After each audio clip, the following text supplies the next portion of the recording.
Arganissima, New York. Your exotic skin, hair, and beauty source, and your one-stop shop for all your natural and organic skin and hair care, featuring authentic organic Moroccan oil and prickly pear seed oil and much more. Bringing you only the best, straight from the source and proudly produced in the USA. So what are you waiting for? Shop today at www.arganissima.com. Arganissima, New York. Your beauty is our duty.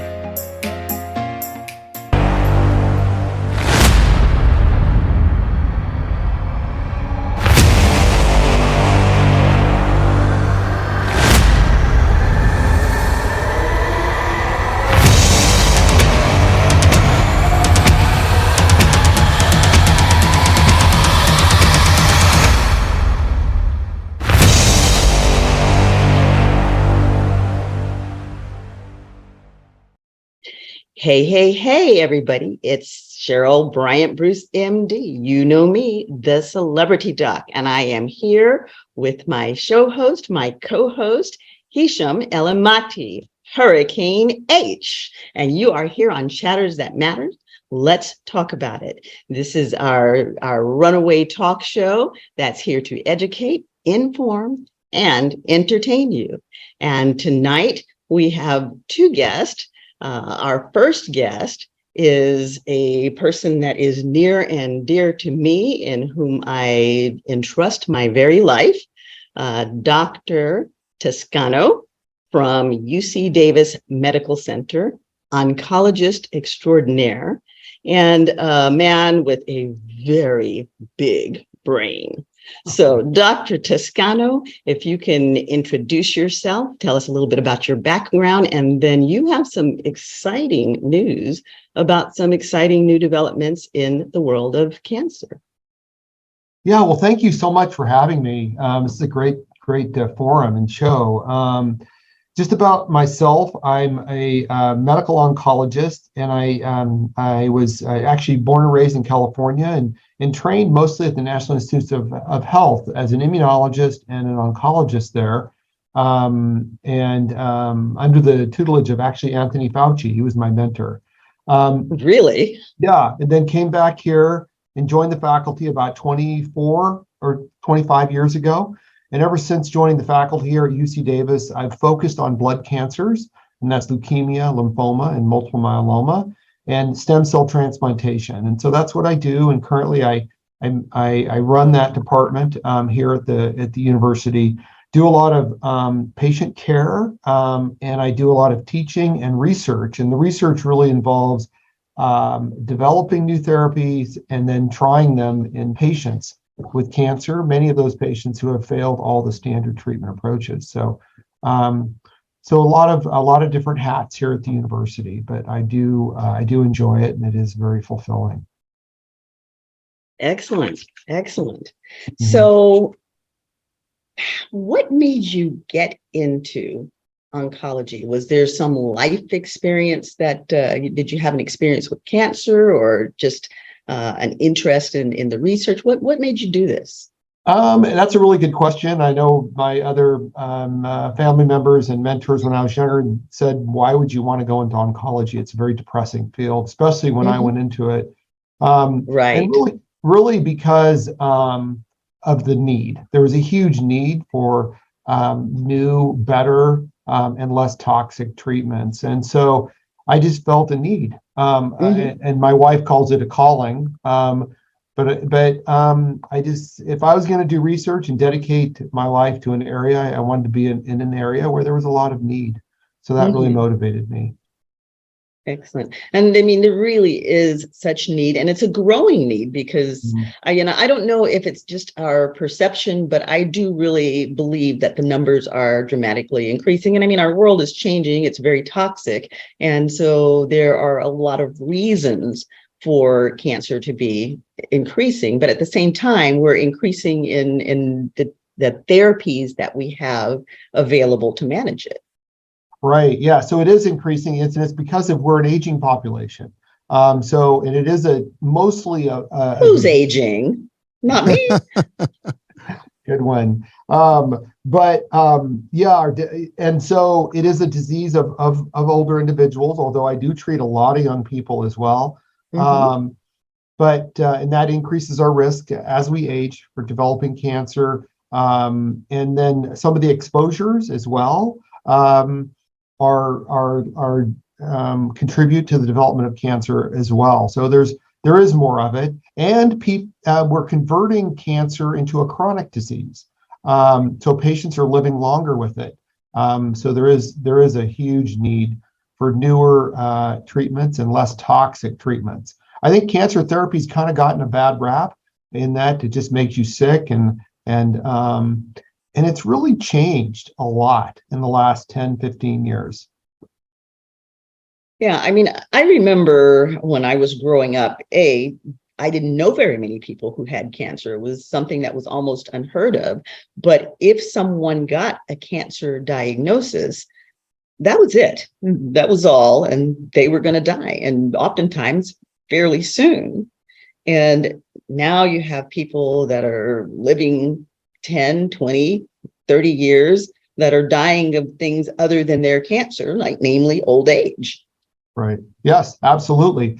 And I have so many patients in my clinic, and it's really it's actually difficult to change that mindset, because a lot of people think, I have cancer, I don't want to get chemotherapy, it's just going to make me sick, but now we have these new amazing targeted therapies and immunotherapies and cellular therapies that are much less toxic, that are curing people and keeping them alive. It's really remarkable what's happening in that world, and it's overflowing into other areas of medicine as well. We call it now. There's a whole new field of precision medicine that's blossoming. So it's a very exciting time. I kind of wish I was, a youngster just getting into the field to see where it's going to go. But I feel privileged to be in this field right now, just because there are so many exciting changes in what we can offer to patients that have this terrible disease. Now let's talk about immunotherapy. Okay. The reason I want to talk about that is because people often ask me what it is. And our other guest, our celebrity guest, was J. Anthony Brown, and he is not going to be able to join us tonight. So we'll have to reschedule him. And J. Anthony does have leukemia, as do I. For those of you who do not know, I am fighting the good fight and winning against leukemia. And one of the questions people will frequently ask me is, are you doing chemotherapy? And I mean, I've done kind of a different course, because I tend to be very holistic. And so I've done a lot of holistic stuff, and I've had a lot of practitioners who have supported me in doing that. But at the same time, I did recognize the need for more traditional treatment as well. And I opted against the traditional chemotherapies in lieu of going the different route and taking the immunotherapy. And people were like, well, what does that mean? Because I had infusions initially, so medication was being put into my veins, and then I was on pills, and now I'm not on anything.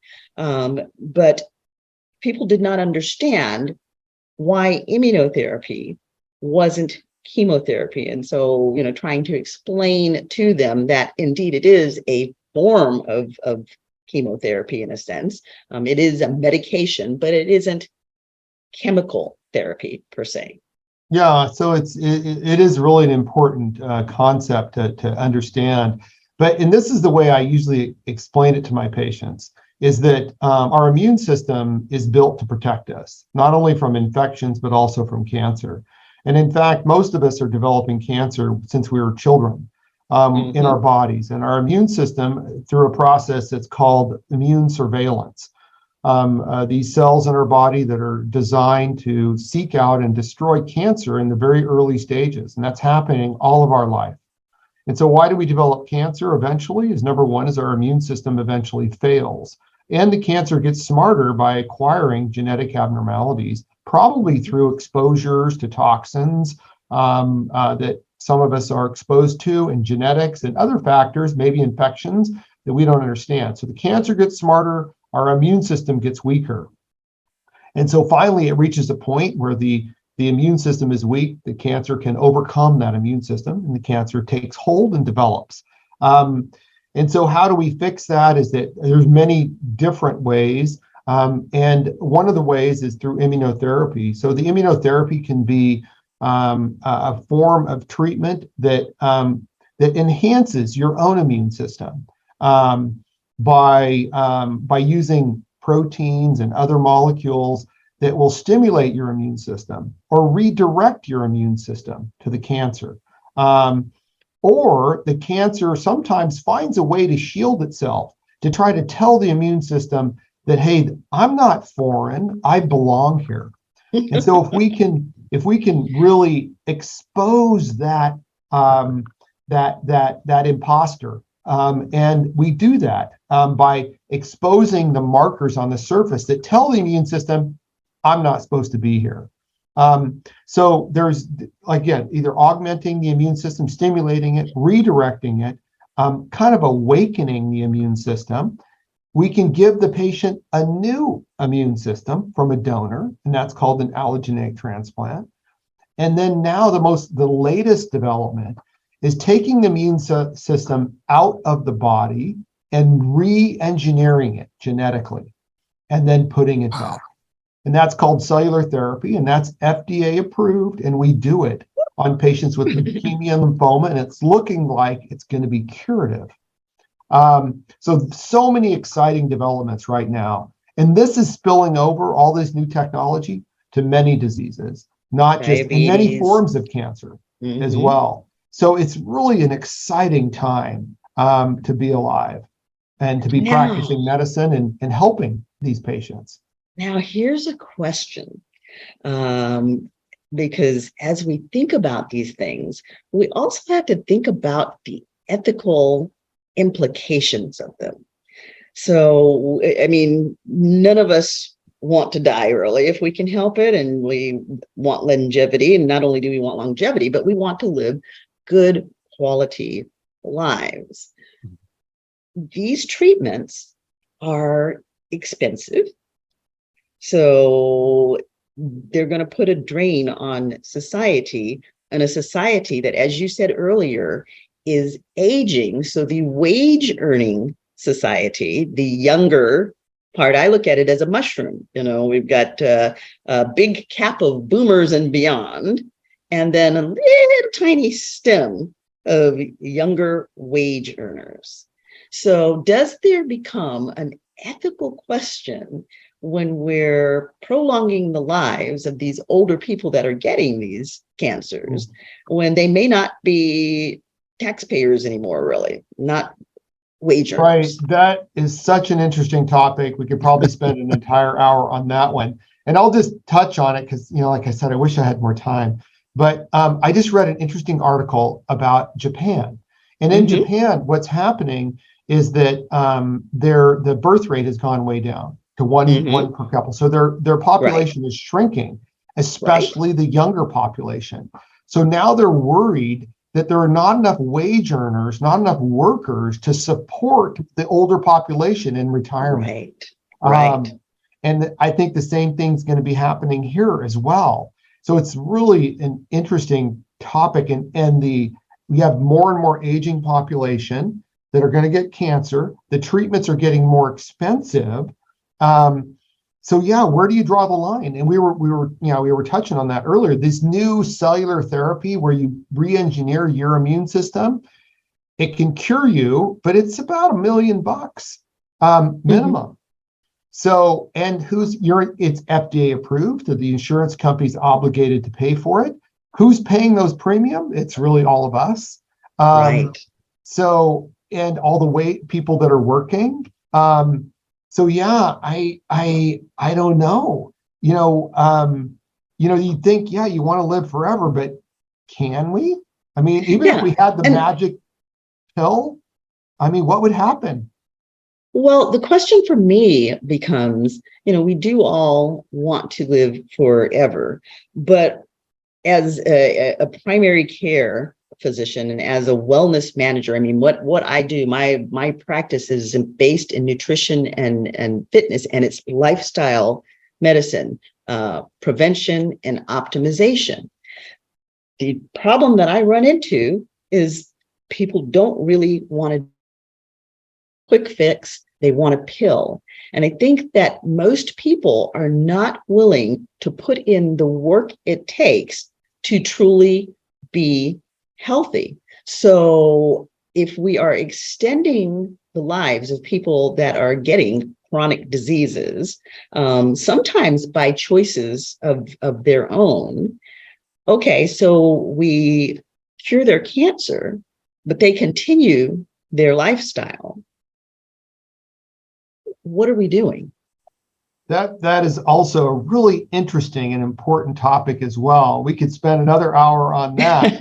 Just because, should we put huge taxes on cigarettes or alcohol, right? Or electric scooters, because nobody's going to be walking anymore pretty soon. Right. Or all the other things. So it's like the movie WALL-E, where you had all of the big people that were big and their muscles and everything atrophied because everything was automated. They had the little automated cars. They did everything. So they just kind of turned into large blobs that couldn't function because they did nothing.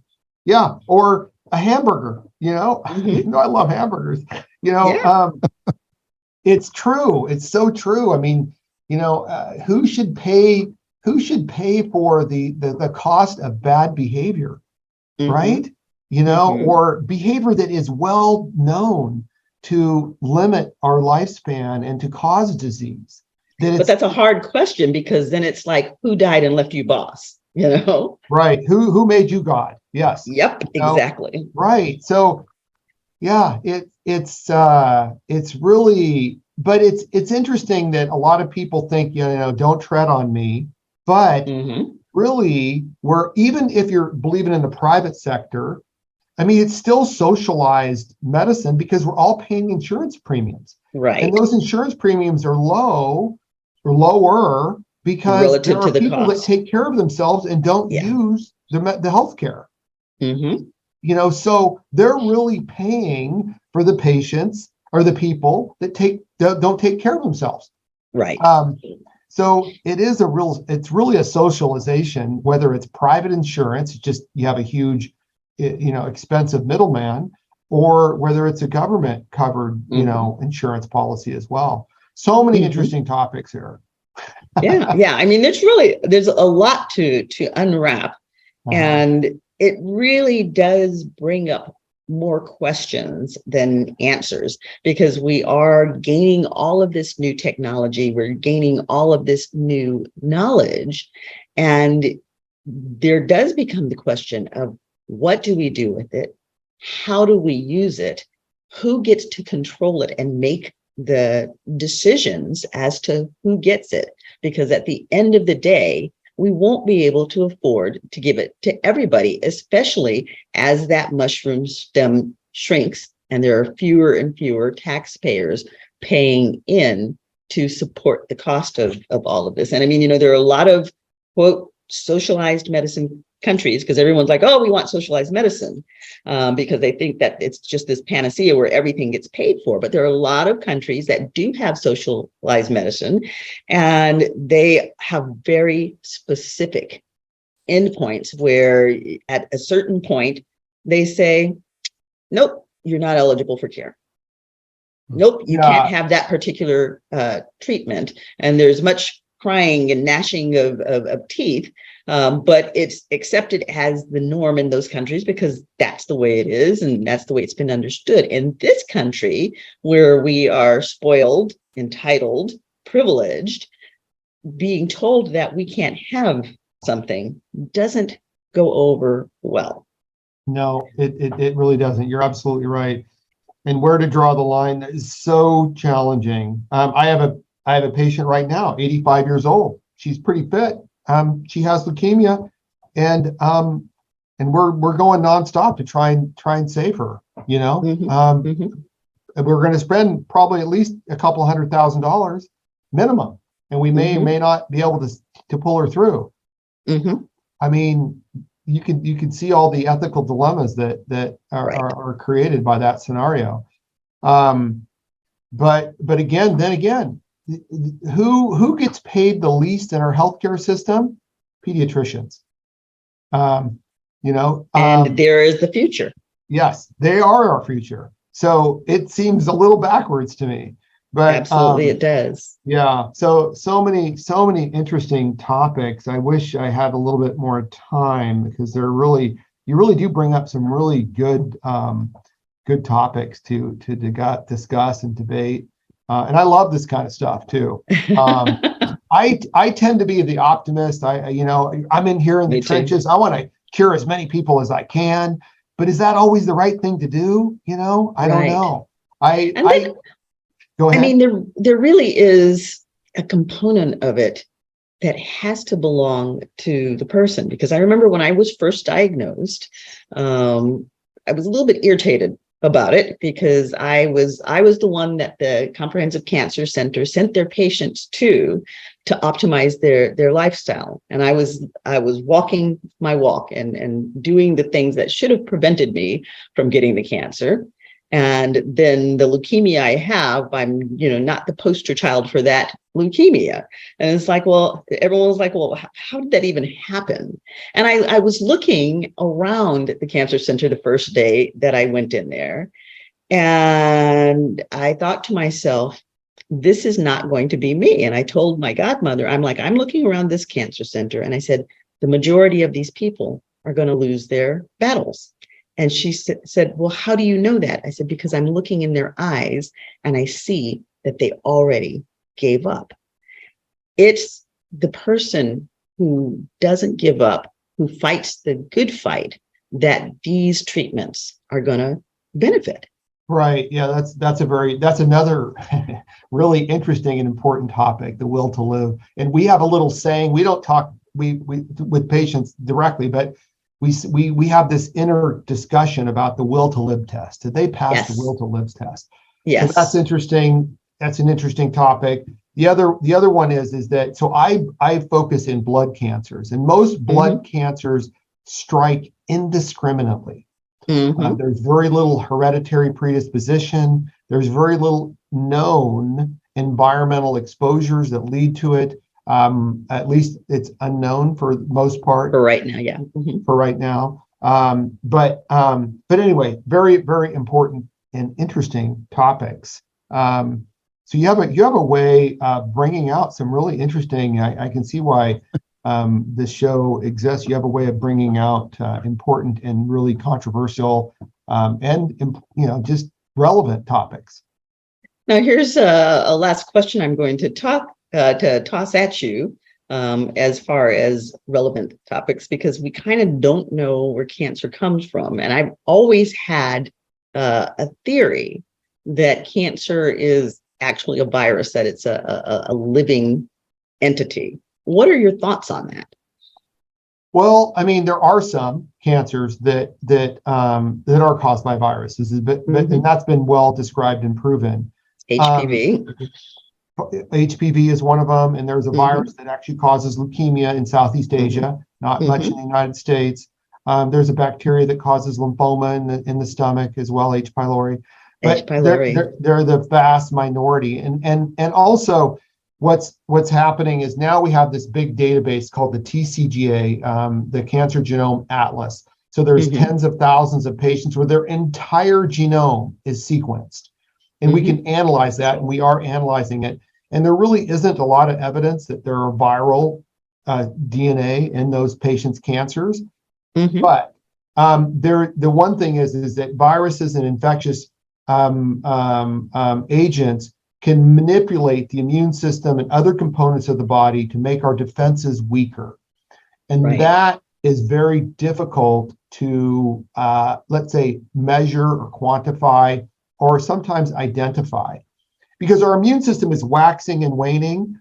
And if the immune system is waning, even briefly, from, let's say, an infection or ingestion or exposure, Mhm. all of which can be extremely variable. Waning a bit, the cancer just happens to acquire this just right genetic abnormality from an exposure. Boom, you get that foothold that can grow and overcome the immune system, even if it's coming back from an infection. Mhm.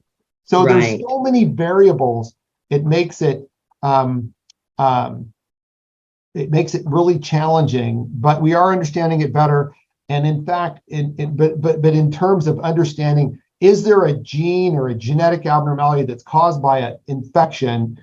Those are the minorities, but it's probably other effects on our body and our immune system that contributes. Now, we all know that stress is a contributor. How Right. does stress contribute? So that is a really good question. Very, very difficult to answer. And this is why, is because we in science, in medicine, in science, and you probably understand this very well, is that how do you measure it? In order to fulfill what we call Koch's hypothesis, is that you have to have something that you can measure and quantify. How do you measure stress? It's Right. not that easy to measure, and it's different for different people. So that's the Mhm. problem. So they have looked at, and I have to run, but they have looked at Yes. certain populations that have generally lower stress, and those are some very religious populations. Mhm. And they found reduced rates, and then they had prayer groups, and they've seen reduced rates of some cancers or some diseases in those Right. populations, and that's about the best indirect evidence of an effect of stress. But Right. stress is just really, really difficult to measure, and that's the problem. But we all believe that there is an effect, no question. Mhm. Well, Dr. Toscano, it has been fabulous having you with us. And I mean, we've opened up an Yeah, entire Pandora's box with all of these questions. So we will have to bring you back so we can address them individually, because like you said, I think we could talk on any one of them for hours on end. yeah, these And are so interesting and relevant, and I really do enjoy talking about them. So, and just a great forum. So thank you so much for having me on. absolutely. And you're welcome back anytime. Okay, I'd love to be back. Have a great evening and enjoy your meeting. Okay, thank you. All right, good night. Thank you, Good Doc. night. Well, he is an extraordinary doctor, and I mean, you can see his passion, and he's like that all the time. Cancer is one of those areas, as he said, where it can be very depressing work because you do lose patients, and again, a large chunk of the patients will be lost because they don't have the will to live, they don't have the will to fight, maybe they just don't have the strength, whatever it is. A lot of them, their game is lost when they get the diagnosis. A lot of people, you give them the diagnosis, and whereas the diagnosis should be a call to battle, they pull the plug before they even get on the field. And so with that person, it's hard to fight it. And so he does lose patients. He loses patients all the time. All oncologists do. And yet he's always that even. Doctor, it's funny because I had a good amount of time to talk to him before actually the show, and we've touched on that. And the first thing I asked him, and you almost kind of talk about like what got you into the oncology. My question was like, how do you deal with it? Because Right. you're not giving any good diagnoses to people 99% of the time. Like, hey, you have cancer, life may be short. Those are not the things that people want to hear about, and yet he is given that. So it's a tough place. And that goes back to the show that we had with Michael Worthen, talking about the caretakers and the stress that the caretakers take on. And interestingly enough, a lot of doctors do end up with cancers because we do carry big loads of stress, and we do identify with our patients, and even some of us take on the stigmata of our patients. Well, doctor, we also talked about stress because I actually had to share with him that I experienced cancer through my dad because he passed on Mhm. with Yeah. prostate cancer, and how he went, and the difficulty, and it's around us all, and you never know Right. who is. And we talked about the fact that I'm in the insurance world and I'm in the senior market, and that's the population that's more vulnerable. Yeah. And we talked about all that. But then one thing that we had in the discussion is about the stress, because I was explaining about our show base, and that I tackle a lot of stuff in my own shows. We tackle a lot of topics within this one, but what is that to do with health? And what I told them is that name something that does not affect our health.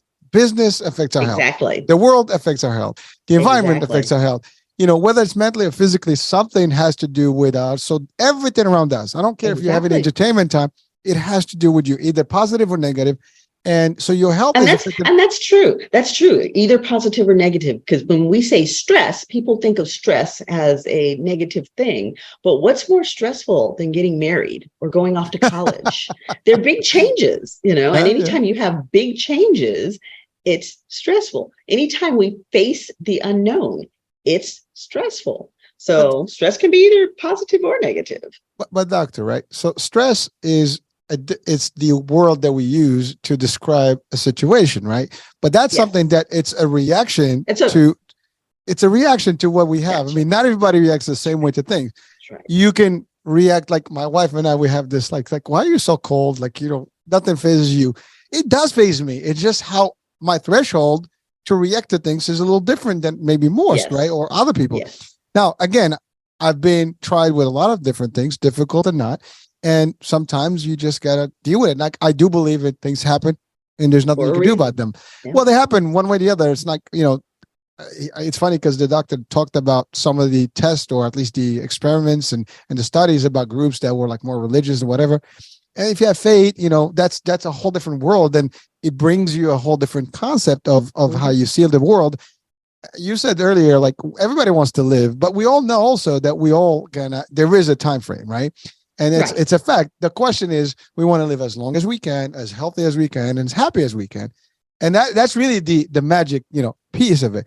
One would think that it's really kind of interesting, because you would expect that would be the case. But a lot of people are so afraid of what's on the other side of not living that they'll take life at all cost. And they'll be in complete and total misery, but they're like, yeah, but I'm not turning this thing off because I don't know what's on the other side. It could be worse, or it could be non-existent. Again, that's a whole different discussion. Talking about topics, I mean, we can. Yeah. That's a whole discussion. But you're right. It doesn't matter what belief we have. I mean, all our common beliefs, the major ones, are very similar. We believe in heaven. We believe in hell. There is purgatory. They're all similar. But the idea is we all hope for the better one, right? We all say we want to be in heaven. We may he or she rest in peace. We want people to be doing good. And we do hope that there is a better life than this. All right. And we all want good karma. Exactly. I can tell you, I do believe that we don't die per se. I mean, your body dies, your soul transfers to a different dimension, whatever you want to call it. Your energy goes wherever the energy goes. Exactly. We can talk about semantics, the quantums, the reality of things, the soul, the spirit, but that's a whole different topic. But the fact of the matter, we all cling to life because we're not ready. We don't know what's in the other side. That's the problem. And so far, no one came back and say, hey, I mean, I know people say I died, whatever. I'm not even going to that topic because that could be challenging and we can have opinions about it. By the way, everybody has different experiences, what they know. And yes, maybe they did. I don't know. But as far as I know, nobody that is, I guess, a scholar, somebody or that came back and gave us a true evidence of them departing and coming back. But the fact of the matter is, it doesn't matter. We have forms of beliefs and faith, so it's blind faith. We know that it's, we are here. We're not going to be here. The question is, how do we live? And knowing that, like I say this all the time, the only guaranteed thing in life is death. I mean, it sounds ironic, but it's sad, right? But it's reality. Right. So I look at it as this: do we accept reality for what it's worth, or not? Now, here's the challenge. It's one thing to say it, but I mean, doctor, I heard you earlier talking about your case, right? And dealing with the disease and stuff. That is a position that is tough. I listen, I've known you for almost 2 years now. Your attitude about it is different. If you never told me, I would have never known, right? even today, the way you mentioned it, I mean, people have seen you on the shows all the time, and probably they wouldn't even put one-on-one together. Your demeanor about it, your action, you live your life, you do your stuff like, there's nothing going on. But yeah, you're going through your struggles. And you said it. Everybody's going through struggles. Exactly. We're all going through struggles. That's right. And everybody has cancer. Well, I mean, doctor did clearly say we all have cells in our body. It's just a matter of the immune system kicking them out and not kicking them out. Yeah. From the day you're born, you have cancer, and it just depends on whether your body gets rid of it fast enough or not.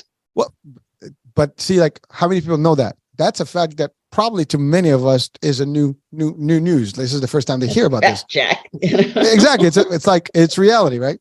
But you're right. Like, everybody, and again, talking about genetics, if it is in your family, there's a good chance you're going to get it. I mean, it may skip a generation, whatever. There are prerequisites, or there are, I guess, triggers to it as well. And I do want to touch on that with you, Doc. Okay. I mean, absolutely. Because you did say that and I know the first show we had was about preventative medicine.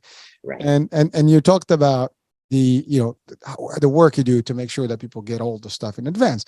Yeah. And it's funny because you said I'm supposed to be the poster child for this, but how did that happen? But the fact of the matter, like you did say, there are things that people can take some measures to eventually, at least from a lifestyle, right, reduce the risk of a mutation in the cells and getting a malignant type of cancer, right? So you did state that. So what are some of those things that you can, as a doctor, maybe suggest to our audiences today, since we are extending the discussion from Dr. Diskin, into more of a back and forth here. But I think this is relevant to the discussion because it's almost like we're doing the analysis now. Yeah, right. The post-game analysis. But it's all good, right? So what are some of those things, doctor, that by the way, I love what you said about you went the holistic way, you went the traditional way, and I do want to expand on that because let's be clear. I told you about my dad, but I also lost my ex-wife to breast cancer. I mean, we were separated, but we were still friends, and it was sad to see her go, and she suffered for a couple of years, and chemotherapy really ruined her. I mean, as far as we know, it was what actually hurt her more than actually the cancer, because her body was not able to take it. Right. And that is why I made the choice in the beginning. There were certain types of chemotherapies that, might have taken care of it faster. But knowing what I knew, I also knew that they were much more aggressive. And I knew that I'm very sensitive to medications. I have chemical sensitivities. I even have an allergy to alcohol, So oh my God. I don't get to drink the martini or the daiquiri, but I barely take anything at all. I don't even take Tylenol. Tylenol makes me sleepy. Okay. So I was very reluctant to go down that road. And we discussed a lot of options. And at the time I began down that path, immunotherapy wasn't necessarily being offered to everybody. And you basically got offered the hard stuff first. And then if you failed the hard stuff, you got offered something else. And the problem that I saw with that is, having had patients of my own that I had marched off for chemotherapy, only to have them to succumb shortly thereafter, and knowing, I just kind of sentenced them because they were doing really nifty before I sent them. And then after that, it was a quick downhill course. And again, it's multifactorial, because in some ways, some of the older chemotherapy, kind of the goal was, it was a race. And the race was to kill the cancer cells before you killed the person, because they were non-targeted. And so they worked by killing rapidly dividing cells. And where some of the most rapidly dividing cells? In your gut. And so the gut was often very much affected. And a lot of people died from cancer, not because of the cancer per se, but because of the cachexia that they developed. It's basically a starvation that they developed because the cancer is going to get it. It's a perfect parasite that's sucking all of your energy and nutrients and feeding itself. And if you are unable to eat because of your chemotherapy, if it is causing your body so much stress and distress that your body is now immunocompromising and it's weakening and not having the strength to fight, well, guess what? The cancer is just busy chugging along, revving itself up, and it now has more soldiers on the battlefield, and your soldiers are weak, And they've been tromping through the snow with no boots, and they've all got frostbite. Okay, their Doctor, toes just fell off. But Doc, what you're describing is also the idea that it's like, yes, it's killing the cancer in a way, but it's killing your body faster than the cancer cells. Body, and the race is, can it kill that cancer before it kills you? That was the old treatment. And, they've come along with newer, much more targeted treatments that radiation therapy, right? Yeah. Well, yes. Radiation therapy used to be, it was brutal. You end up with radiation sickness, but now they have very, very targeted radiation therapies that can basically cone down. So just the cancer itself is laser focused kind of cancer. Because they use like little nanoparticles.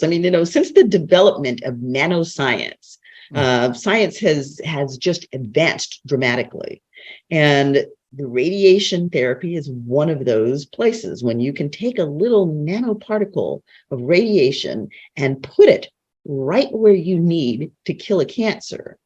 Then you've done something, because you're not going to destroy the rest of the body around it. Because, basically, radiation therapy used to be like a nuclear bomb. Once it dropped, it obliterated everything.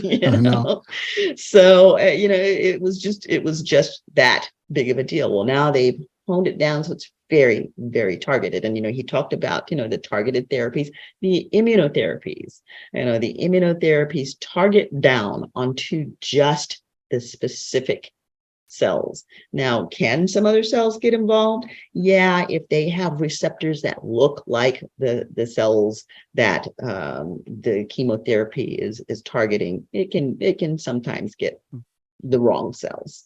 But for the most part, it is getting specifically the cancer cells, and it is so effective at it that one of the things that we have to be concerned about, especially like when we're doing the infusion therapies. And an infusion is when you're given an IV that is putting the immunotherapy directly into a vein, and then it's boom, going out where it needs to go. And it's, it's like Pac-Man. It's boom, boom, boom, boom, boom. It's killing those cancer cells. What can happen though is it's killing those cancer cells so quickly, and as it kills them and they're dying, they're throwing off, basically waste products, and the system can become poisoned by the waste products that are being thrown off, and one can become very, very ill. So when we go for immunotherapies, the patients are watched very carefully for a while after the immunotherapy, because usually when that happens, that kind of a storm occurs shortly after the immunotherapy, because that's when the cancer cells are being most aggressively destroyed. So if you're going to get that kind of crisis, it usually happens in short order after. So Doctor, a couple of things that come on. First, the mRNA, right? The stuff that they use now in the technology of vaccine. So it sounds like almost the same concept, whereby they go in, they do their stuff, they go target and stuff. And I think that's potentially the future. And it's not new, it's been around, but now it's more common. And I think after the COVID, and it's becoming more refined. Exactly. So there's that. But then the most traditional, especially for example, leukemia, we've always known bone marrow to be, transplant was like the core, kind of where it came in. I believe stem therapy, or is what that drives. Now, I have heard, well, read also that now you can use stem from fat. Is that medically, correct? No, that's not quite correct. Okay, What, good. what you're talking about is pluripotential cells. And so those stem cells can be utilized for a lot of different things, but that's not the same as a bone marrow transplant. And one of the things that one has to understand, or that people should understand, when we talk about transplants of any sort, unless it were an autologous transplant, or unless you were transplanting some of your own previously healthy tissue into your diseased tissue, then the chances are you're going to reject. The chances of you getting a perfect match are very slim. And even as I say that, I kind of think about that, because that's not really something that usually happens, where you've harvested your whatever to give to yourself and your future self. Other than harvesting our eggs for future pregnancy. Right. But I mean, there may come a time. For example, I use a product that comes out of Japan. And when I go to Malaysia, I use that product heavily, and it is an amazing product. It is not used here in the United States, and part of the reason for that is because it's human stem cells and human growth factors. Right. And so we use sheep stem cells, and I'm like, yeah, that didn't work so well with the horse stuff, did it? But that's a whole nother discussion. The focus being around the fetuses and aborted fetuses and so on and so forth. But in Japan, the answer to that is really simple. Every pregnancy, instead of throwing away the placentas, which is usually what we do here, there are some few people who keep their placenta, and they may freeze dry it, or they may actually eat it raw right there. And people are like, oh my God, ew. But think about it. What do animals do in the wild? The first thing they do is consume the placenta. Why? Because it's extremely rich in nutrients. That has been the home for a baby that has built a baby for 10 months. And that's another factoid there, people. A pregnancy is not 9 months. We're always told pregnancy is 9 months, but from the date of conception, it's 10 months. So see, people forget that part. Yeah, for 10 months, we've been building a baby in this warm, fuzzy, nutrient-rich place. And then baby comes out and we're like, we truck it like garbage. And yet it still remains nutrient-rich for a mommy who is depleted. She has just given birth to a baby, and she has just spent 10 months giving up her building block to the child. I mean, talk about the perfect parasite.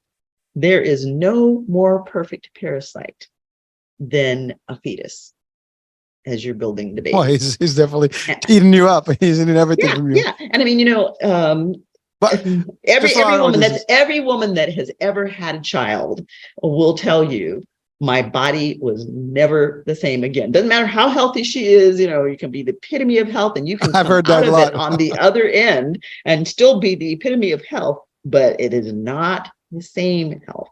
And some of the things that happen are internal. You hear about women banging out babies, boom, boom, boom, boom, boom, boom, boom. She just dropped the baby and she's pregnant a month later.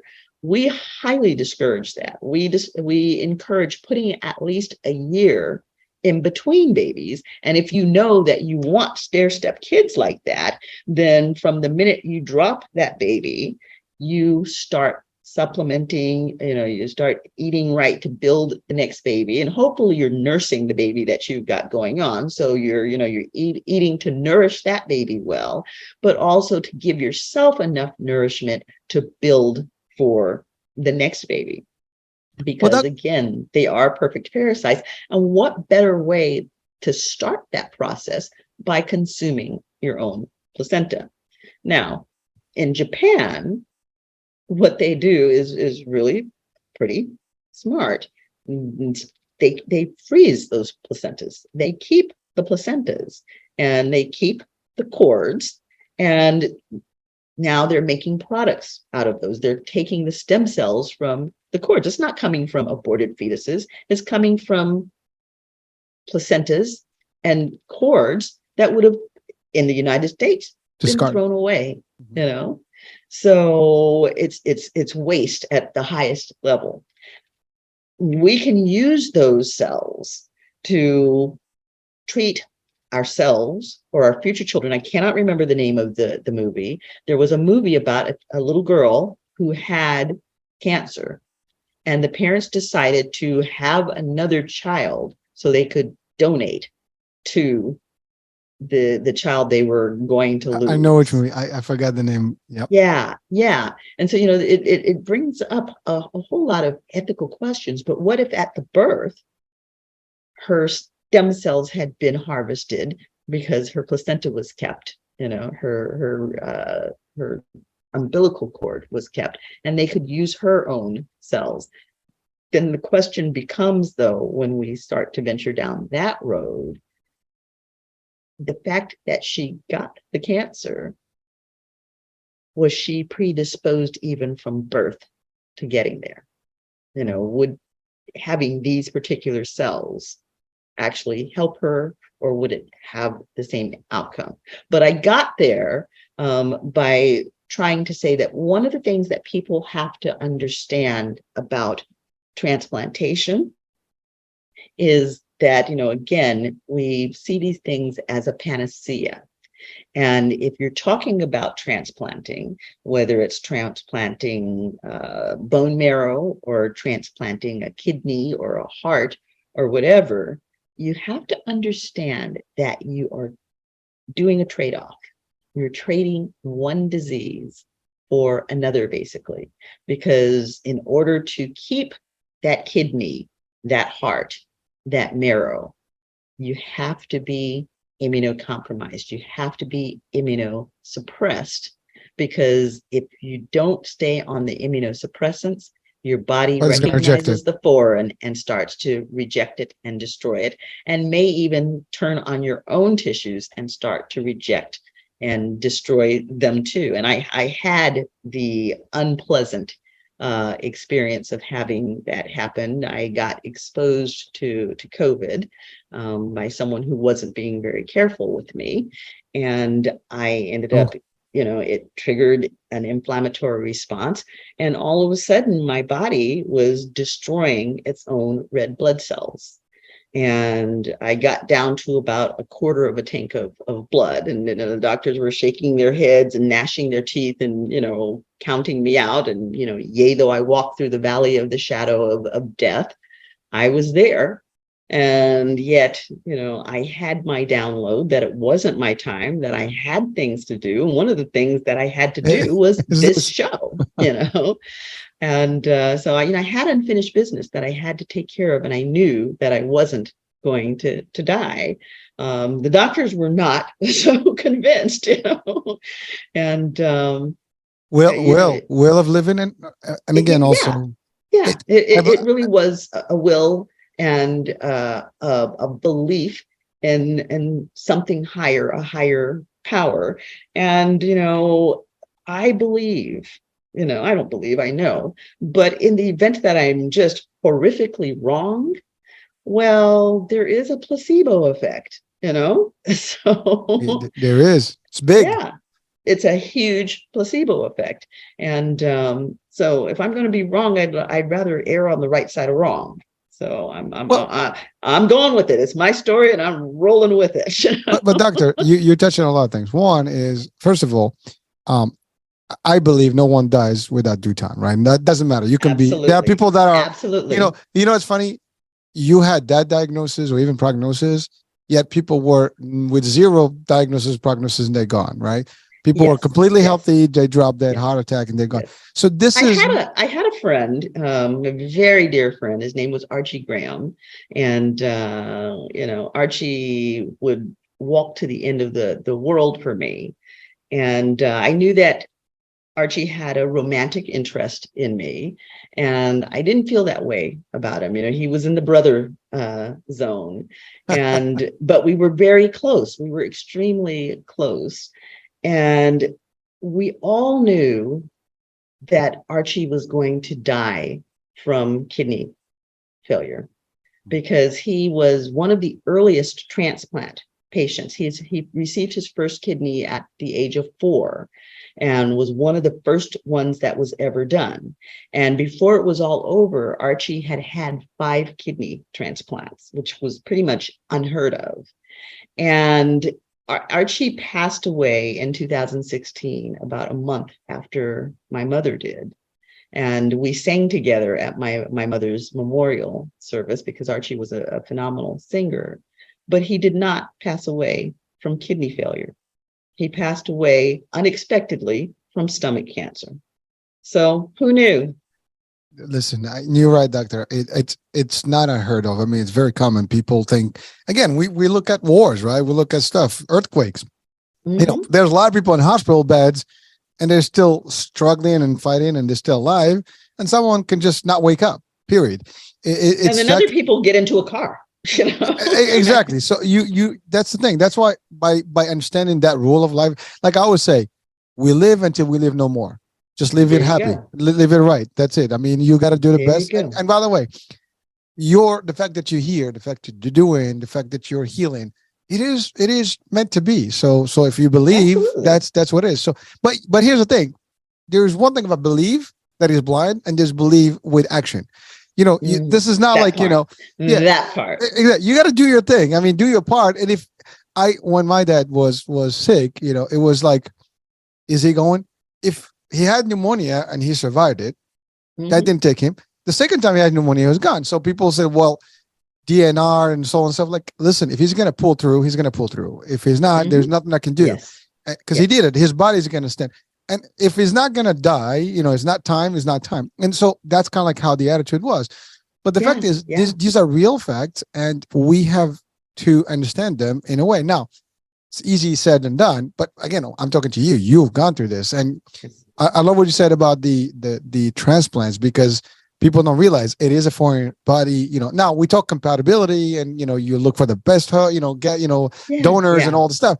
But even that, it is very seldom are you going to find an exact perfect match. It almost never happens. I mean, even with identical twins, a lot of times there's going to be one tweak of a difference, because even though they got the same exact genetic material, they don't have the same exact experience once they exit the womb. And that experience over there can tweak the gene just this way. It's called epigenetics, the light switches that get turned on and off, that turn the genes on and off. And that's what makes us unique, right? Different. Yeah, so absolutely. So, but thank you for clarifying that for people, because I think we see it on maybe movies and see stuff, and it looks like, but there is more to this than people know. I mean, coming from you as a provider and someone who actually is dealing with this and knows more about this than the average person does. And by the way, the concept you talked about, the placenta, and you mentioned something interesting about, the baby as a parasite. I know people was like, you can't talk about my baby as a parasite. Well, it was not derogatory. It is not derogatory. But I mean, think about this. The baby is building bones. And so one of the things that happened, and I missed this question on my National Board of Medical Examiners the first time I saw the question. It asked a question about which people were more likely to have certain issues. And it asked about people having dental problems. Who was most likely to have dental problems? Pregnant women, or not pregnant women, postpartum women. Why? Because the baby sucks the calcium out of your body, including your teeth. So women are more likely to lose their teeth than men are, because they lose the calcium out of the bone structure that supports those teeth, Actually, doctor, as you said, I mean, the more deliveries you have, the more it's weakened. And exactly. And by the way, even like when my wife was pregnant with the kids, doctors, supplements, calcium, this, that, iron deficiency was a big one too. You Iron need to get a lot deficiency of is a it. huge one. Yeah. Yeah, so it's like, that's why there is all the prenatal, It vitamins and takes stuff. a lot of work to build a baby. Listen, men are easy, right? It's not, we don't carry it. It's one thing. I mean, you guys are doing, a terrific job at it. And we give you all, that's why we love our Now, mamas, right? see, the carrying it is not the big deal. It's the getting that puppy out, I mean, think about pushing a bowling ball out of your behind, okay? Listen, I wouldn't even challenge. Listen, I did have an experience. Now it's a joke, but a kidney stone, I was told, is just as close, if not as bad, because that was bad. And I had 2 deliveries in my life. So I've been in that painful level, but I cannot possibly. As a matter of fact, it's funny, you made a joke earlier about, the babies and like, you are the parasite. Well, I've heard that a lot when I was a kid. Like, the day I had you, my body was never the same. My mom was always telling me that, you ruined me, so I know how it feels. And there's nothing we can do about that as humans. It is the law of nature. It is standard. Everybody goes through it. If you exist, you went through, a mother's womb and you're here. Yeah. And so, and I mean, you know what? And it's designed that way. It's really an interesting thing because they measured the level of pain that women go through. There are some women who have easy childbirths and they slide out, but basically labor is called labor for a reason. And they measured the level of pain that gets to, and it actually registers at a higher level than the human form is generally able to tolerate. So why do we keep popping out these kids? Well, because in the design of it, the minute you pop that kid out, the endorphins go wild to create that love bond with the child. And I remember after having my son, immediately after having my son, I looked at this magnificent creation. And every head in the room snapped around to look at me like I had lost my mind because I was like, oh my gosh, he's beautiful. I could do that again. And they were like, well, but it is true. But it's amazing because to your point, if we are blessed on one thing, right? And I think you can, confirm this. The pain, our brain does not register the pain. It doesn't, there's no memory for pain. It has no memory of it. It registers it. It has no memory of it. That's why until the first labor pain comes around the next time. And then all of a sudden that whole memory circuit flips on and you're like, oh, that's right. No. I didn't want to do this again. Well, true. But it's you have a memory that you had pain, but it's not, you don't have the actual pain memory. So I think it's 2 different things. You do when you get that first labor pain that comes around the next time. Up until then, you talk to women and, they was labor painful? Oh, yeah, my labor was painful. I had the worst pain ever, but they have no concept of what that meant. And, you can talk about it till the cows come home. Oh, yeah, I had a difficult delivery and, it was painful. And then you go to have the next one and you're like, oh, I forgot what this was all about. Why did I want to do this? And women say the most amazing things to their OBGYNs, and their OBGYNs were like, A, I wasn't there when you did this. B, I'm not accountable for it. C, I'm really trying to help you through this. Spare me. I've heard some funny stories about that. Like, it was fun, when it was started, right? Now it's not as fun. So you hear a lot of those things. But I see a lot of funny incidents in delivery rooms between wives and husbands. The things that wives tell their husbands under the duress of labor are quite entertaining. Listen, I mean, we as men, we cannot experience it. We have to support it.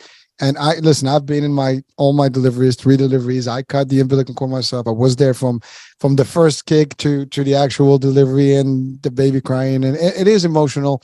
It is different to experience it. And yes, I mean, while the mom is pushing out and the baby's coming out, it's one thing that they're feeling it, but you'll see in that birth, that's another thing. I mean, it's just it's an amazing opportunity, for those who had the pleasure of seeing that and being part of it. It is unique and, it stays with you for life. And actually you remember you. The first thing that came to my mind is like, I did this. I came out too, and I gave pain to my mom and so on and so forth. So like, you might even relate to that in a way. Again, I mean, I'm crazy. Some people's like, what the hell's going on with this guy on this show? but the fact of the matter, when I reflect on everything, and frankly, I was attached to my mom, so I realized I related to exactly what she used to tell me. Like, you did a lot of damage, and you give me a lot of pain, and it's one thing, but it's beautiful. It's the birth, it's life. And there's nothing, it's part of what we are and who we are, and we it's exist. An amazing experience. I mean, a lot of women opt to do drugs so that they don't experience the pain. And Epidural is not fair. Each is his own. I did mine 100% natural, and I'm so glad that I did, because I mean, the whole experience is something that we don't talk about enough as a society, as this Western society that we live in. We don't really talk about it so much. And that's not all Western society, because I mean, I grew up in the UK, and in the UK, we had midwives and doulas, and women did talk about that experience more. But in the United States, it's really a very sterile kind of thing, and people don't talk very much about what they experience. And I remember as I was going through, particularly the delivery, there were certain aspects of it that I was like, wow, I never realized I would go through this. And I remember the moment when he turned in preparation for coming down, and I felt this odd scooping sensation. And I was just so fascinated by how the body knows to turn him and put him into position so that he's the most likely to be able to fit through that canal. Because if he doesn't turn and fit into the position, C-section, you end up with a breech that can't get through. And, now we can do C-sections reasonably safely. There was a point in time when you couldn't do them. And a woman who ended up with a breech, unless she had an incredibly good midwife who could turn that baby internally, and a lot of times, even with a good midwife, an internal turning meant that she was going to tear and she was going to die. So if it was a breech, there was a high probability that she was going to die. But yet there weren't that many breaches. And I remember when I was going through my pregnancy, I was going through internship, and my first clerkship was in the NICU, in the neonatal intensive care unit. Mm-hmm. And they showed this film about all of the things that could go wrong from conception to the end. And at the end of the film, the pediatrician turned around and looked at me, and he was like, "I'm so sorry." Yeah. And I'm just thinking, oh my God, it's amazing any of them ever come right. It's amazing any of them ever deliver right. And yet the body has it all orchestrated and makes it happen. That's a miracle. I mean, it's multiple miracles. The miracle of birth is big. I mean, and we can break it down to science, from the creation, from the inception, from the cells, from the womb, from the ovaries. I mean, and just the stages. Every single stage along the way can go so wrong in so many ways. It's amazing that any one of us comes anything that even approximates. We'll say typical. We won't say normal. Typical. Doctor, it's funny, right? I'm thinking we started the conversation with an oncologist talking about a diagnosis and a prognosis of death 100%, or at least high. And then now we're talking about life. Amazing, isn't it? I mean, what a twist of a discussion. Full circle.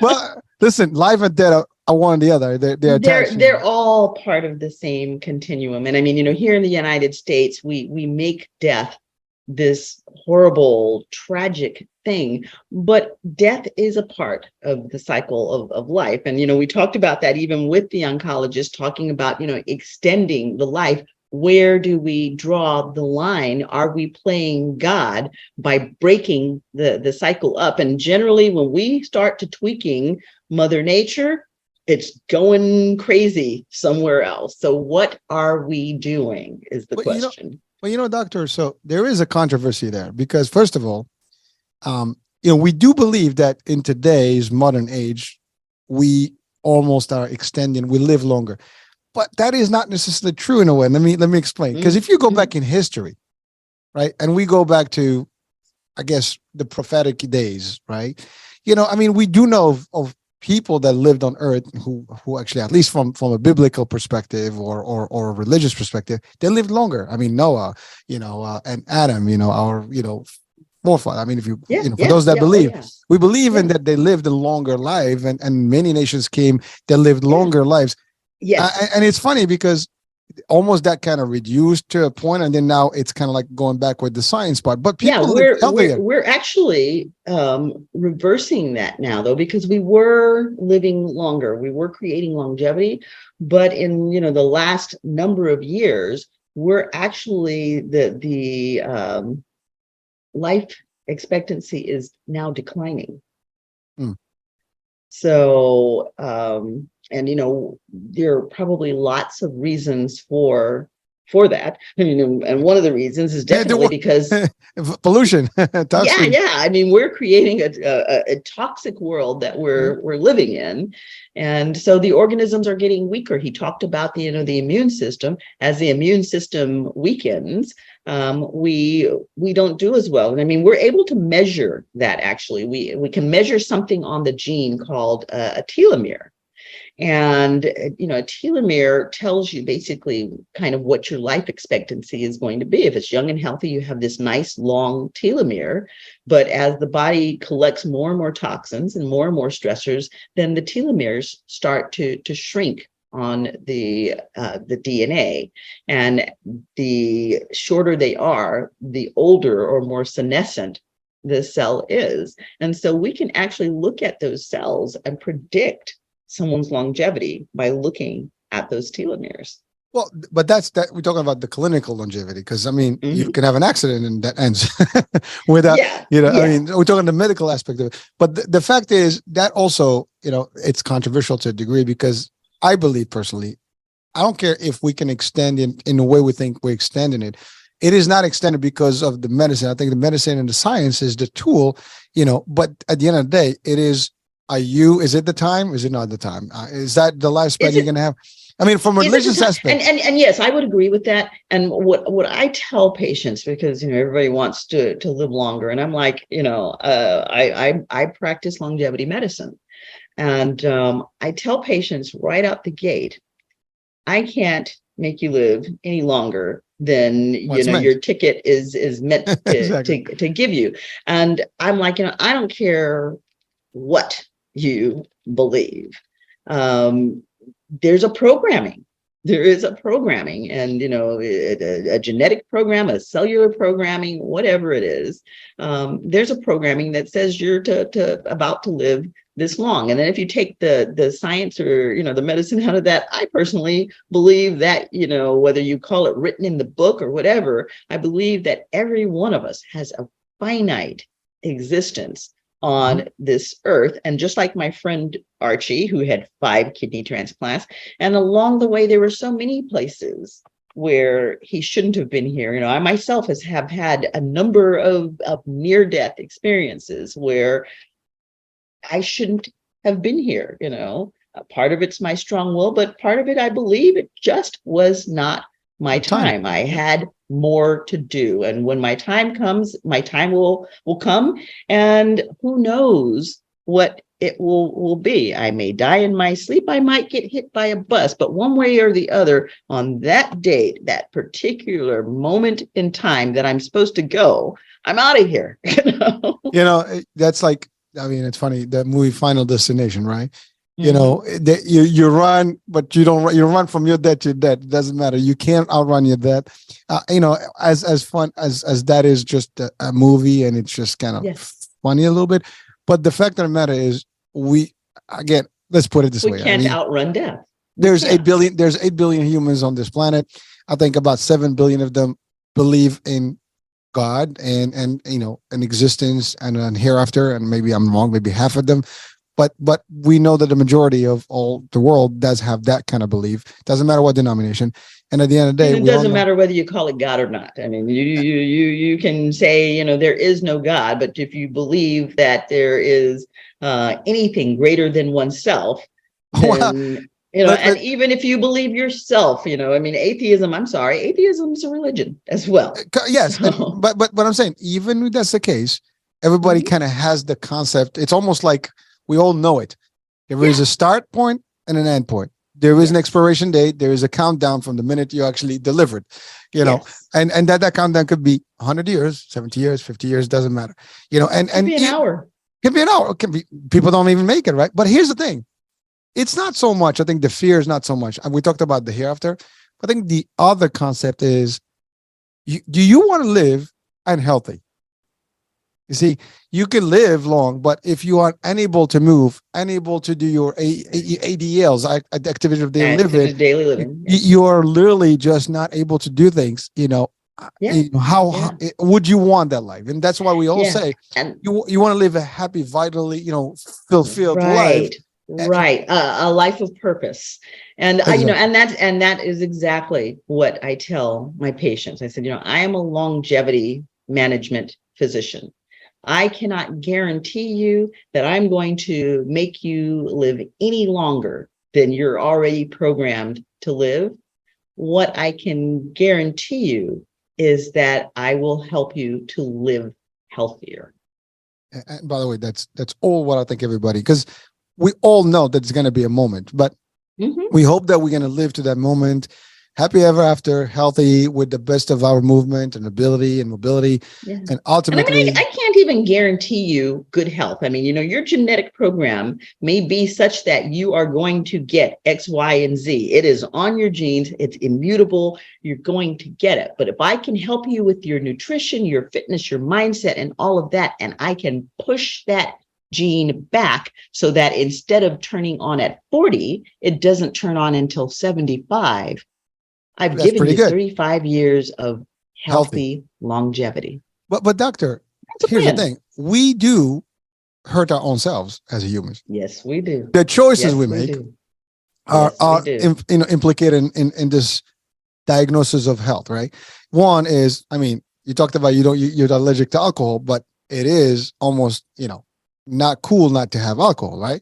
And it's part of society. So you do drink. I've never been cool. Exactly. I'm saying, no, I'm sure you're one of the coolest. Yeah, it's funny because I don't drink either, but my vice was orange juice. So people used to make fun of me, like, do not give Hisham orange juice. Because the minute I get orange juice, I'm like hyper, I'm bouncy, right? Yeah. So just do not give him orange juice. That was my high. but you're right. It's part of it. Now cigarettes, now we have vaping. And now it's all over the place. All these things that we do. Now we have also, like you're talking about toxins in the air. We have EMFs, we have this, we have that, radiation, blah, blah, blah, all over us. And we have zombie drugs and people are doing them. Oh yes, I've seen those. And it is sad when you see someone, on the ground, I don't know. But humans. But those are choices that people make. They know that this stuff is doing stuff, but they still make a choice. Well, you are I just had a show. It's posting, I think, tomorrow. No one puts a gun to your head, right? Exactly. Literally no one. Maybe there's a scenario where that can happen, but that's like one. You know what I mean? But I will take the poison. Take the poison. Well, you do have those. Someone, I don't know. For example, someone gets kidnapped, whatever, and there's trafficking, there's this that can happen. Yeah. But that's like maybe a minute percentage. But overall, we do this voluntarily. People go to club, they drink, they get this. Exactly. And you're doing it, and it's pleasurable. It is limited pleasure. And then what's up? Even we talk fitness. I have a lot of shows about fitness. So you go to a gym and you're like doing crazy movements. But what are you doing to your joints? What are you doing to your other stuff? I was going to say, there's a price even for fitness. And there has to be balance. That's one of the important things. There has to be balance. Just about anything in excess is going to be too much. And you talked about something, you touched on something before, and I'm circling back to it. People, and it's almost a little bit of a pet peeve for me as the physician. You say, okay, X, Y, and Z is going wrong, and people are like, okay, well, pray. We're going to pray, and everything's going to be fixed. My health is going to be fixed. The world is going to be fixed. Everything's going to be fixed as long as we pray. I am sorry, people. Pray doesn't work.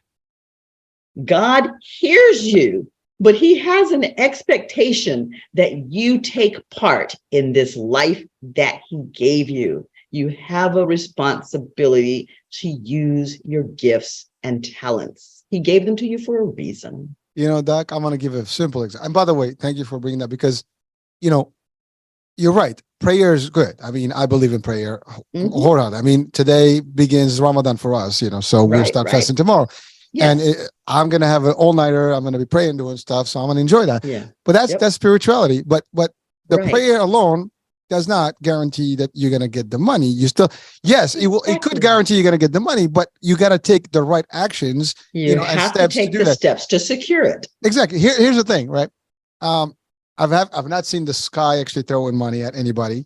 If even the birds, they got to get out of their nest to actually fly to eat, right? If you stay in the nest, you're not eating. Now, maybe if you're a baby bird, but really, if you're old, you're gonna have to go somewhere and bring food to your family. I mean, animals have to go and hunt to actually eat. Absolutely. So those are the things. But even a simple thing, we're talking about hurting yourself. Well, I can guarantee you, if you jump in front of a truck, you're probably not going to make it. Yeah. If you put your hands in, if you see a volcano or lava, you're not going to go and walk into it and think that maybe I'm just going to walk over it. I actually have a funny story about that. I went to Hawaii a few years back and whatever the volcano there, the live volcano. Yeah, and we're going and we're looking at this volcano, and you can walk across the volcano, and I'm looking at it, and I'm like, what am I doing here? Look like a good idea, because there was just an energy that I could feel. It was palpable, and I'm like, I'm really not feeling this is a good idea. Oh, it hasn't gone off in years, and people always walk it, and it's safe, it's this, it's that. It's lovely. It's an experience. A week later, that entire area where we stayed was obliterated. It no longer exists. It's new land because that puppy erupted and took everything out in its path. And I'm like, yep, I could have been walking across that. That's the thing. Like, but we know you do not want to go there, right? It's the same thing. Would you put your hand in the stove while it's cooking and baking? No. I mean, we know what's wrong with things.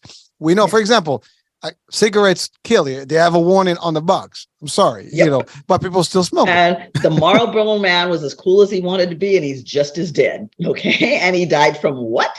Lung cancer from the cigarette. That's news to me, but hey, I mean, for the audiences, probably because that was the coolest thing. I mean, I remember the Marlboro Man. He was really listen, but I mean, eventually it got to the point where it was clear, and now he has a warning now.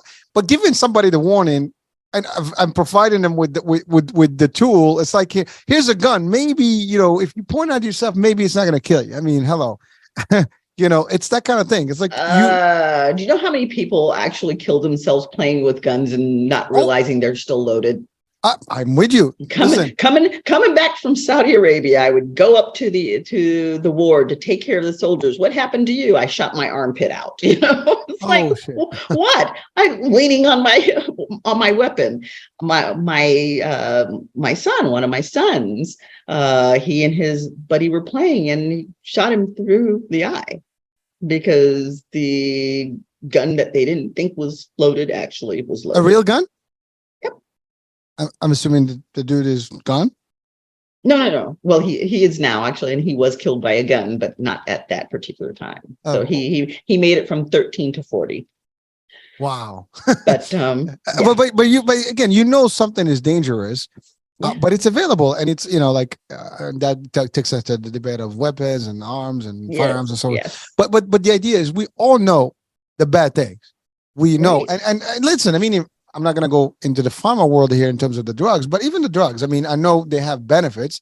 We take some of them, but you said earlier you're not really a big fan of drugs and stuff. But, every one of those come with a commercial with about, 30 seconds of everything that is good, not good for you.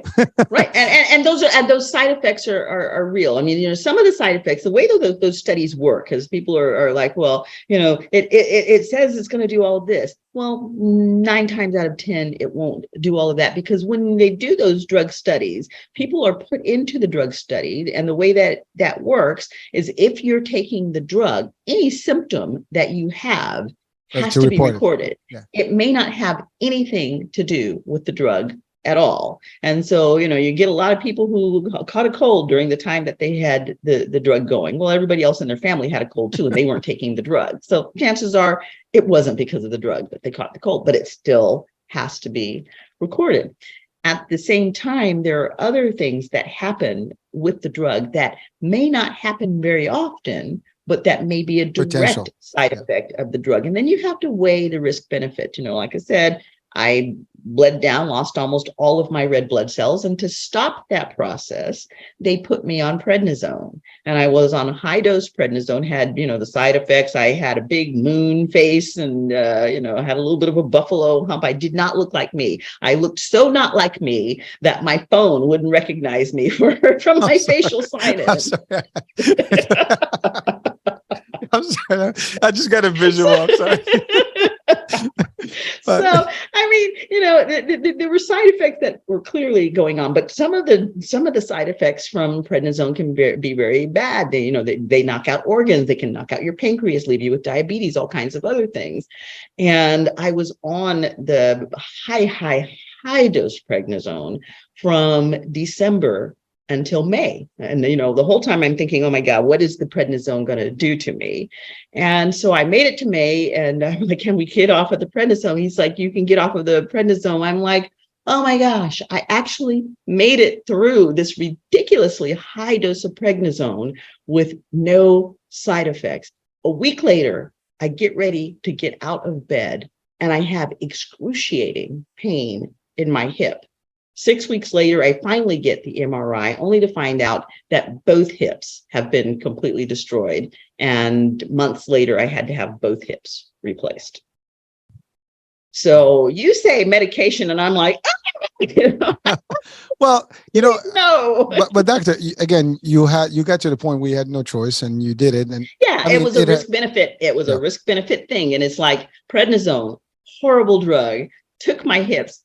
Was a pretty good trade-off for my life, Again, but for example, my personal doctor, he is also my mom's doctor, and he always when he prescribes, he gives you all the good stuff and the potential risk, and explain that it's 1% that can happen, whatever. But then he does testing, like for example, let's do blood work, regulate to see how if there's an impact before to continue, test it a little bit. Let's do a routine check to make sure that if there's no damage. If it continues over 3 months and everything's good, then we'll do a every 3 months checkup. So it makes sense that way, and at least you get a little comfort because there's no damage. And even if there is an impact, again, it's a risk that you have to weigh.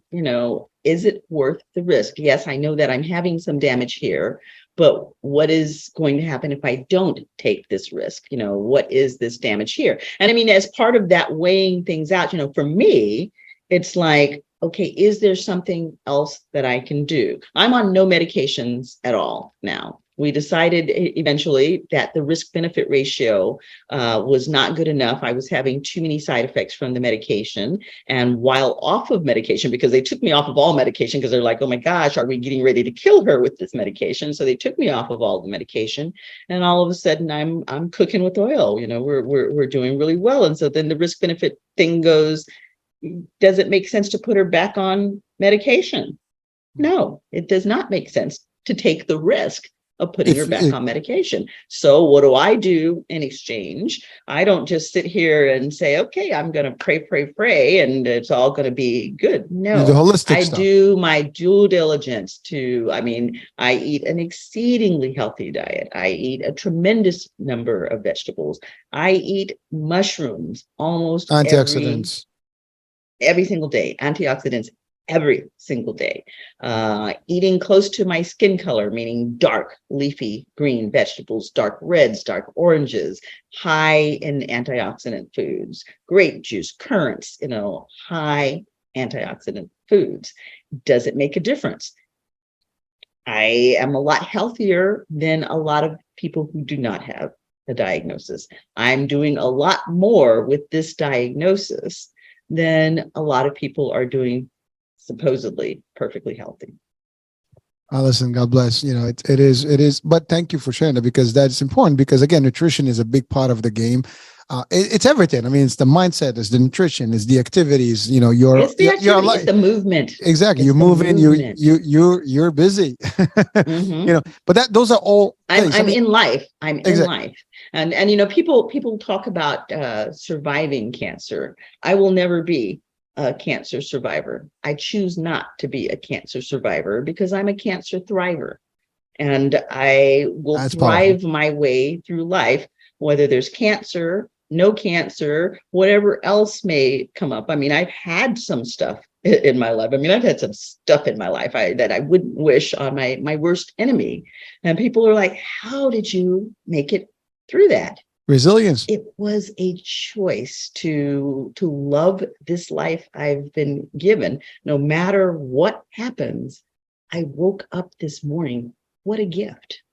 What a gift. You know, that's when people have that attitude, it's a whole different thing. That's what makes people more resilient than others and different in their approach to stress and everything. Because to your point, I am alive. And with your diagnosis and stuff, you know, many people may have given up, and you're not. You're living your life day in, day out, and enjoying doing the best you can with what you have. And you're not just sleeping and waiting. You're taking the necessary steps to have a good, healthy day every day.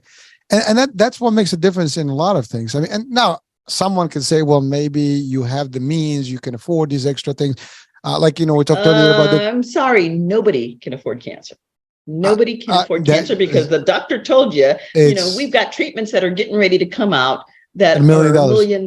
Well, I mean, if you're a billionaire and you're dropping $1 million every month, guess what happens to your billions?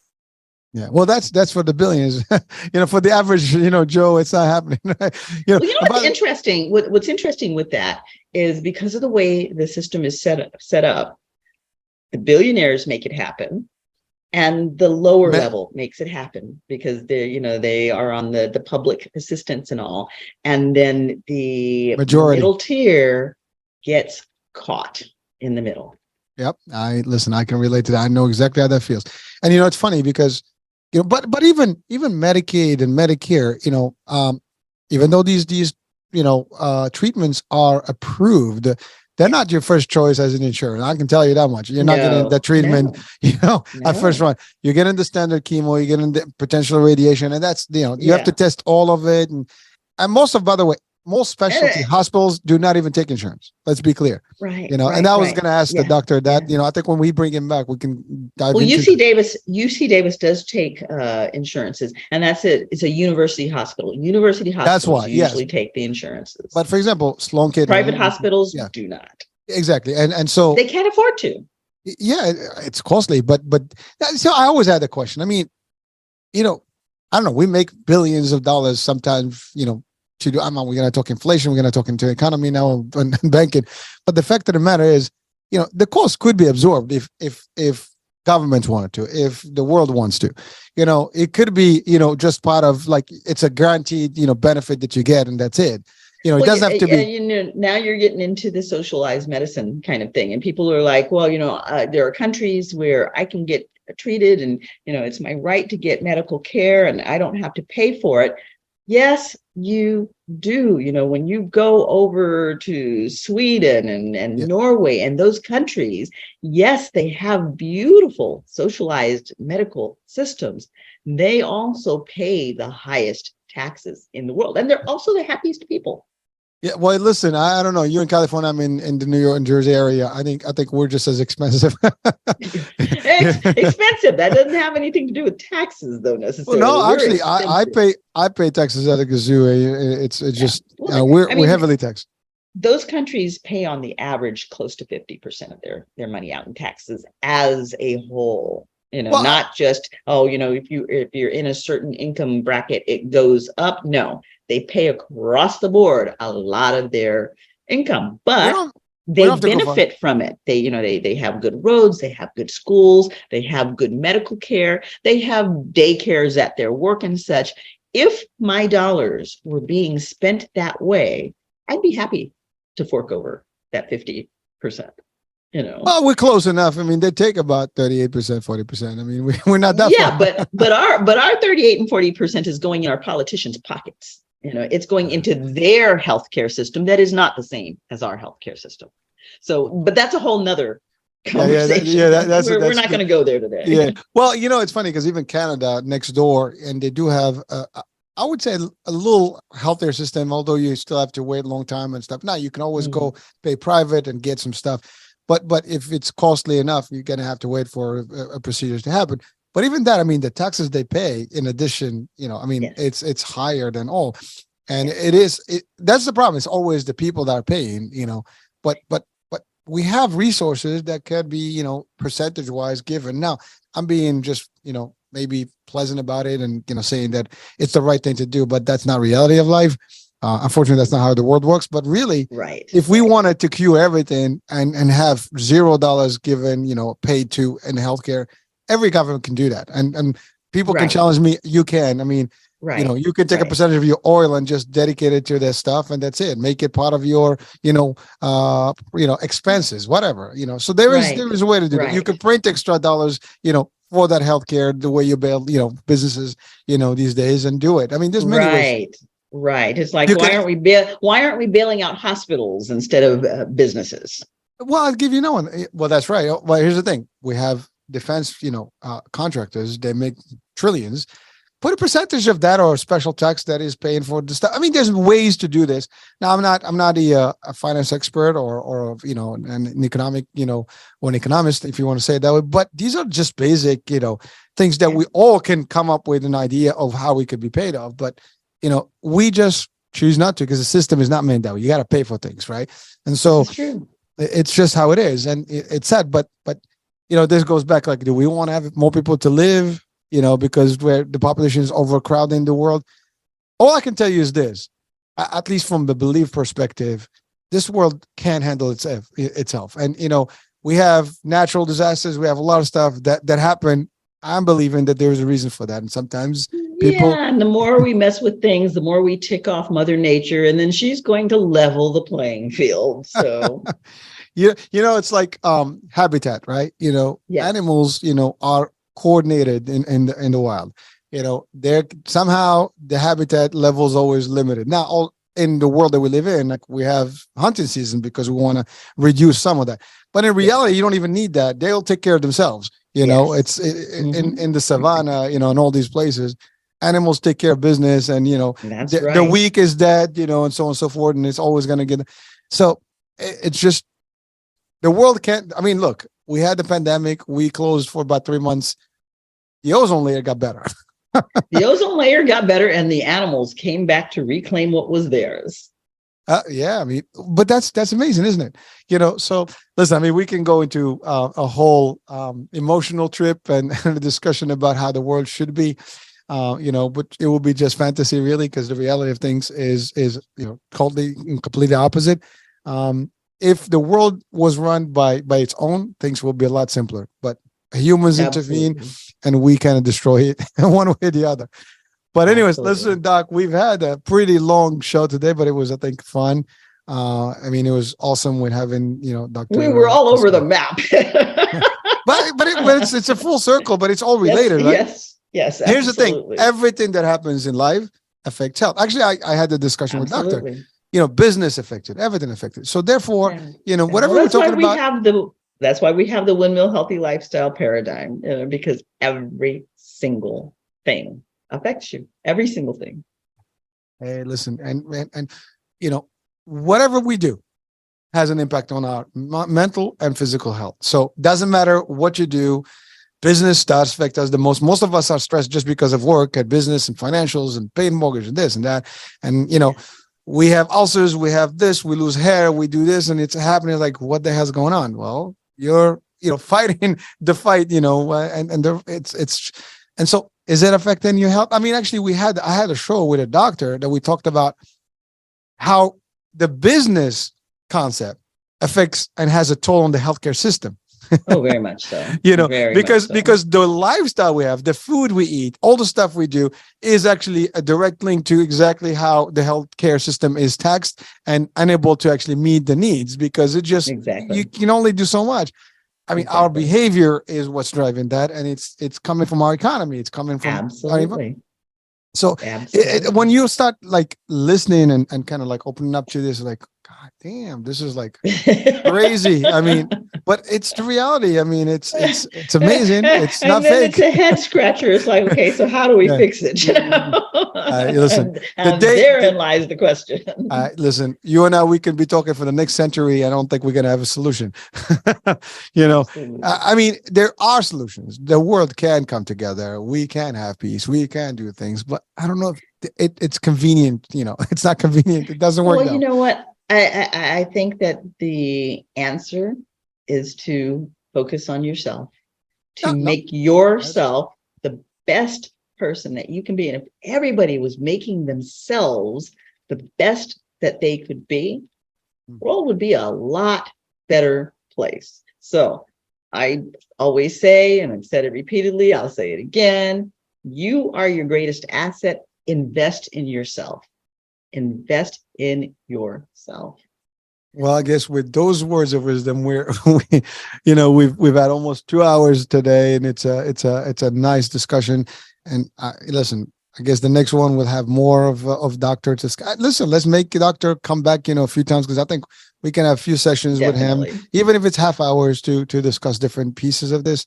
Yes. It will benefit a lot of people out there, because he is also a professor, and his approach is in research. And so it's not just the guy that does the treatment. He's really on the back end of things, and he can see the visual of the future. He also teaches the next generation, so Absolutely. that will be a whole new opportunity. And then I guess the next time we'll have, our celebrity, guest. Yes. J. Anthony Brown, we'll bring him on, and we will get his perspective on how humor has helped him to cope with his own diagnosis.